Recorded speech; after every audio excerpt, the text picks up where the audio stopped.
자, 이번 시간에 이제 의사표시에 관한 내용을 이제 볼 텐데요. 의사표시.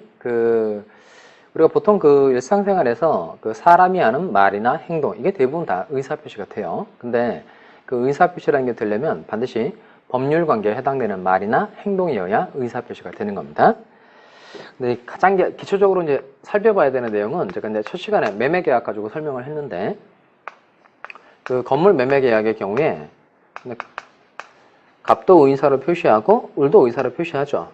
그 중에 갑이 의사를 표시하는 거, 이거 가지고 좀 세부적으로 좀 살펴봅시다. 갑이 이제 건물을 1억 원에 팔 테니까 네가 사라, 이렇게 얘기를 했어요. 이게 청약의 의사 표시죠. 자, 그러면 지금 의사 표시를 한 사람이 누구예요? 갑이죠. 그러니까 의사 표시를 한 사람을 의사 표시자 또는 표의자라고 그래요. 일반적으로는 이제 표의자라는 말을 훨씬 더 많이 씁니다. 그러니까 을은 상대방, 이렇게 불러요. 자, 근데 의사표시라는 게 이제 그냥 이루어지는 것 같아도 일정한 순서를 좀 거칩니다. 갑이라는 사람이 다른 데로 이제 이사 가기 위해서 이 건물을 1억 원에 팔아야 되겠다라고 마음 먹고 을에게 말해봐야지라고 갑이 생각한 다음에 을에게 말로 하였다 또는 편지를 보냈다 이겁니다. 이게 가장 일반적인 순서인데요. 그럼 이 경우에 갑이 다른 데로 이사 가기 위해서 1억 원에 팔아야 되겠다라고 마음 먹고 을에게 말해봐야지 라고 갑이 생각한 다음에 을에게 말로 하였다 또는 편지를 보냈다는 겁니다. 그럼 요 이사 가기 위해서 이걸 이제 동기라고 그래요. 갑이 청약을 하게 된 이유, 연유, 이걸 동기라고 그럽니다. 그 다음 1억 원에 팔아야 되겠다라고 마음 먹었다, 이걸 효과의사라고 그래요. 하여튼 얼마에 팔아야지라고 마음 먹는 게 뭐다? 효과의사. 그 다음 을에게 말해봐야지라고 갑이 생각을 했어요. 이걸 표시의사라고 그럽니다. 이게 정확하게는 법적 참여에 대한 인식입니다. 내가 을에게 이런 말을 하게 되면 을과 나 사이에는 법률 관계가 생기는구나 라고 갑이 생각하는 걸 표시의사라고 그래요. 그 다음 을에게 말로 하였다 또는 편지를 보냈다, 이게 표시행위입니다. 이거 다음에 또 써먹습니다. 자, 이사 가기 위해서 1억 원에 팔아야지 라고 마음 먹고 을에게 말해봐야지 라고 갑이 생각한 다음에 을에게 말로 하였다 편지를 보냈다는 겁니다. 자, 그러면 맨 앞에 있는 게 뭐죠? 동기, 그 다음에 효과의사, 그 다음 표시의사, 그 다음 표시행위. 이 순서를 까먹으면 안 돼요. 자, 맨 앞에 있는 게 뭐다? 동기, 그 다음 효과의사, 그 다음 표시의사, 그 다음 표시행위예요. 자, 그러면 이 동기라는 게 갑이 이사 가기 위해서 이제 파는 경우도 있지만 을에게 매매 대금을 받아서 그 매매 대금을 사업 자금으로 쓰려고 하는 경우도 있죠. 그러니까 이 동기라는 게 이 갑의 마음속 안에 들어가 있는 거니까 이건 외부에서 알기 쉬워요, 어려워요? 어려워요. 그 동기의 특징이 동기는 의사 표시의 내용이다, 아니다, 아니다입니다. 그리고 표시 의사도 다도설에 따르면 의사 표시의 내용이 아니에요. 그럼 결국 내용에 해당되는 건 두 가지입니다. 뭐하고 뭐? 효과의사하고 표시행위예요. 자, 그러면 지금 의사 표시를 두 개로 쪼개면 의사 더하기 표시죠. 요때 말하는 의사는 뭘 말하는 것 같아요? 네, 요거 말하는 겁니다. 무슨 의사? 효과의사. 그 다음 표시, 요건 뭘 말하는 거죠? 표시 요놈은 표시행위를 말하는 겁니다. 이렇게 의사 표시가 성립하는 심리적 과정 4단계를 살펴보니까 내용 아닌 거 두 가지를 떼내고 보니까 내용인 놈이 두 가지 남았다는 거예요. 뭐하고 뭐? 효과의사하고 표시행위. 그래서 의사표시의 개념 정의를 효과의사를 결정하고 이를 외부에 표시하는 행위이다, 이렇게 개념 정의하기도 합니다. 그건 의사표시의 내용인 거 두 가지를 가지고 개념 정의를 하기 때문에 그렇게 부르는 거예요. 자, 그러면 일단 기억하셔야 될 건 내용 아닌 거 두 가지입니다. 뭐하고 뭐? 동기 의사표시의 내용이다, 아니다, 아니다. 그리고 뭐도? 표시의사도 의사표시의 내용이 아니다, 이거예요. 그러니까 표시의사 있다는 거 없어도 효과의사 있고 표시행위가 있으면 의사표시가 얼마든지 성립할 수 있다. 이게 다도설의 태도예요. 근데 문제는 뭐냐면 이 사람이 효과의사는 1억이라고 이제 결정을 했어요. 1억 원에 팔아야지 이렇게 마음을 먹었는데 표시행위를 할 때는 1억 이렇게 제대로 표시했어요. 그러면 마음먹은 의사하고 겉으로 드러난 표시가 완전 일치하죠. 그리고 1억 원에 팔아야 되겠다라고 마음먹을 때 의사결정 과정에 하자가 없어요. 그럼 이런 건 이제 정상적 의사표시가 되는 겁니다. 정상적 의사표시. 자, 그런데 1억 원에 팔아야지 라고 마음먹고 요 계약서에는 1천만 원 이렇게 쓴 거예요. 그럼 여기는 마음먹은 효과 의사하고 겉으로 드러난 표시행위가 불일치하죠. 이때 두 가지 입법주의가 있어요. 먼저 표의자가 마음먹었던 효과 의사, 요게 의사표시의 가장 중요한 본체이다. 본질적인 요소이다. 그래서 표의자가 마음먹었던 그 생각이 무엇인지 끝까지 탐구해주자. 요걸 의사주의라고 그래요. 그 다음에 아니다.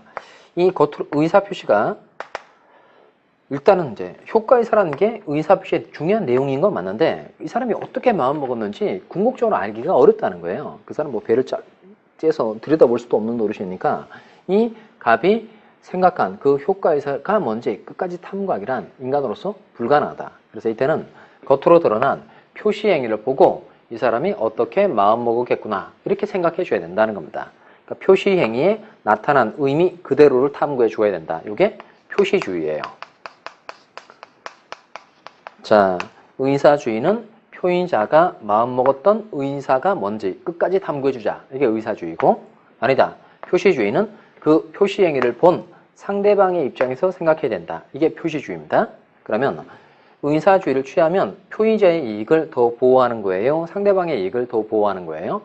당연히 표의자가 되는 거죠. 표시주의를 취하면 표의자의 이익을 더 보호하는 것이다. 상대방의 이익을 더 보호하는 것이다. 이건 상대방의 이익을 더 보호하는 겁니다. 근데 우리 민법은 의사주의를 취하고 있어요? 표시주의를 취하고 있어요? 표시주의를 취하고 있다. 그러면 틀리게 됩니다. 안 됩니다. 우리는 절충주의입니다. 그러니까 의사주의도 고려하고 표시주의도 고려한 무슨 주의다? 절충. 근데 한마디로 짬뽕이라는 거예요. 근데 이 기본이 뭐냐 이겁니다. 그러니까 의사주의를 기본으로 하고 표시주의를 가미하는 절충도 있을 수 있고 거꾸로 표시주의를 기본으로 하고 의사주의를 가미하고 있는 절충이 있을 수 있죠. 그 두 가지 중에는 우리 민법은 무엇을 기본으로 하고 있다. 이렇게 써놓은 거 읽으시면 돼요. 자, 우리 민법은 무엇을 기본으로 하고 있다? 표시주의를 기본으로 하고 있다는 겁니다. 자, 일단 의사주의냐, 표시주의냐, 절충주의냐 이렇게 물어보면 일단 무슨 주의다? 절충주의. 절충 두 가지 중에서 무엇을 기본으로 하고 있다? 표시주의를 기본으로 하고 있다는 겁니다. 이건 이제 의사표시에 관한 내용을 쭉 다 공부를 해보면 표시주의가 기본이 되는구나 라는 걸 자연스럽게 알 수 있어요.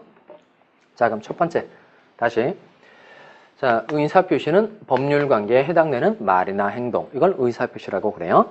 자, 그 다음에 의사표시가 성립하는 심리적 과정 4단계를 다시 눈여겨봐 두시기 바랍니다. 맨 앞에 있는 게 뭐죠?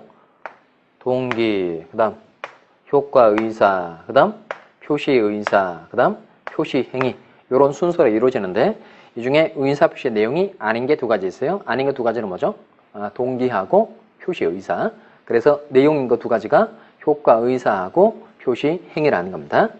자, 그러면 이 의사표시의 경우에 마음먹은 효과의사하고 겉으로 드러난 표시가 완전히 일치하는 거예요. 그리고 and 의사결정 과정에 아무런 하자가 없어요. 자, 이런 건 정상적 의사표시라고 그럽니다. 무슨 의사표시요? 정상적 의사표시. 그 다음에 이제 마음먹은 효과의사하고 겉으로 드러난 표시행위가 다르다. 불일치하거나 그 다음 의사결정 과정에 하자가 있다. 이런 건 앞에 B자를 붙입니다. 비정상적 의사표시이다. 이렇게 불러요. 자, 그러면 아까 법률행위가 되기 위해서는 반드시 뭐가 필수 불가결의 요소라 그랬죠? 의사표시. 자, 그래서 성립요건, 효력요건을 좀 전에 했어요. 자, 그러면 당사자, 목적, 의사표시. 이건 무슨 요건이죠? 성립요건이죠. 성립요건. 그 다음 능력 갖춰야 되고 확가, 적사 갖추고 세 번째 의사와 표시가 일치하고 하자가 없어야 한다. 이건 무슨 요건이죠? 효력요건이죠. 자, 그러면 의사표시가 있어서 법률행위가 일단 성립을 했어요. 그리고 의사와 표시가 일치하고 하자까지 없어요. 그러면 무슨 요건도 다 갖춘 거예요? 효력 요건도 다 갖춘 거죠. 그러면 성립 요건도 갖추었고 효력 요건도 갖추었으니까 이 법률행위는 이제 유효하게 되겠네요. 그러면 당사자가 뭐한 대로? 의혹한 대로 법률 효과가 발생한다는 겁니다. 당사자가 뭐한 대로? 의혹한 대로. 자, 그 다음에 요 비정상적 의사표시는 다도설이 두 가지로 나눠요. 다도설은 의사와 표시가 불일치하는 경우하고 하자 있는 의사표시로 나눕니다. 그 다음 요 불일치하는 경우는 다시 또 세 가지로 나누어서 비진의 표시, 통정의 표시, 착오 이렇게 나눕니다. 그래서 비통착 이게 세트예요. 비통착, 비진의 표시, 통정의 표시, 착오. 그 다음 하자 있는 의사표시에 해당되는 게 사기, 강박에 의한 의사표시입니다. 자, 다시 읽어볼까요? 불일치하는 경우에 세 가지가 뭐다? 비진의 표시, 통정의 표시, 착오. 그 다음 하자 있는 의사표시에 해당되는 게 뭐다? 사기, 강박에 의한 의사표시라는 겁니다. 자, 그럼 제가 하나씩 예를 들어서 설명할 테니까 일단 그 법 제도 내용을 잘 이해하기 위해서는 일단 예를 잘 이해하셔야 돼요. 예를. 자, 이거 실제 판례 사항 가지고 다 해봅시다. 가베라는 사람이 이 사람이 사립대학교 조교수예요. 사립대학교 조교수고 을은 이제 학교 법인이에요. 학교 법인. 이 사람이 그 학교에서 그 무리를 일으켰어요. 예를 들어서 뭐 그 공금 이런 걸 횡령을 한 거예요. 공금 이런 걸 횡령해서 문제가 이제 엄청 불거진 겁니다. 근데 이 사람이 그 자기가 만약에 자기가 저지른 일에 대해서 뭐 사퇴를 통감하는 의미에서 사직서를 냈어요. 그럼 실제로 사퇴를 통감하는 의미에서 자기가 책임질 의도로 사직서를 냈어요. 그러면 이건 그냥 실제로 사직할 의사가 있는 거죠. 근데 이 사람은 사퇴를 무마시키려고 사퇴를 그냥 수습하기 위해서 사직서를 제출한 겁니다. 일단 여기를 잘 생각하셔야 돼요. 무리를 일으킨 사람이 일단 책임을 통감하는 의미에서 사직서를 낸 거하고 그냥 사퇴를 무마시키려고 내가 잠깐 없어지면 이 문제가 사그라들 것이다. 이런 생각을 가지고 사직서를 냈다는 겁니다. 사퇴를 뭐하기 위한 방안으로 수습하기 위한 방안으로 사직서를 냈어요. 이 말은 실제로 사직할 의사가 있다는 거예요? 없다는 거예요? 없다는 거죠. 없다. 그 다음 사직서를 냈어요. 그럼 이건 표시가 있죠. 그럼 의사와 표시가 지금 일치해요? 불일치해요? 불일치하고 그럼 불일치하고 있다는 걸 갑이 알아요? 몰라요? 자기는 알죠. 자기는 알죠. 실제로 사직할 의사가 없으면서 사퇴를 그냥 무마시키기 위해서 사직서를 낸다라는 걸 갑이 알죠.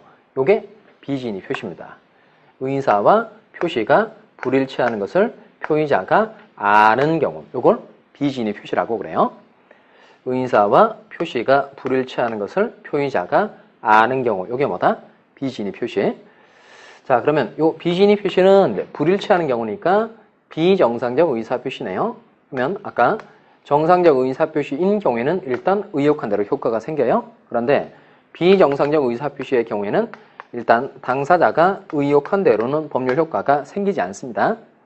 그럼 이렇게 병적인 현상이 생겼을 때 의사 표시가 썩었다 이 말이에요. 그러면 이런 병적 현상을 치료하기 위해서 이걸 그냥 유효하게 할 수도 있고 아예 무효로 만들어 버릴 수도 있고 경우에 따라서는 취소하게끔 해줄 수도 있어요.